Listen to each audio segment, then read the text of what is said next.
Doon yung nangyari kay Inday Sara. I'm sorry, Sarah, for that term, but that's just who I am. I'm just being honest. When we are suffering, some of us just succumb to it. Pero the right approach is when you are going through a lot, you have to step back and look at, okay, why are these things happening? What is going on? Diba? What is going on? Parang ano lang yan, para ka nagtatanim ng halaman, nag-aalaga ng halaman, nakikita mo yung halaman mo na imbis na magpanik ka, oh my God, yung halaman ko natutuyo na mamatay.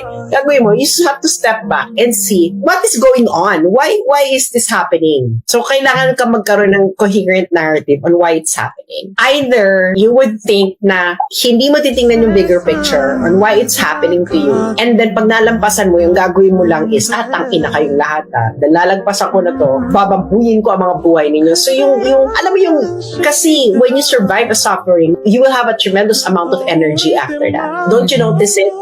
Even after your sickness, di ba, pagkatapos ng, ang bilis nga nun di ba? Don't you notice it? Na pag magkasakit ka, tangina buong linggo, para ka na mamamatay dahil sa sakit or whatever. And then, tapos bilang pag-gising mo, biglang, ay, bakit ang laki, ganda na ng energy ko, ganyan. So, you will have a new burst of energy.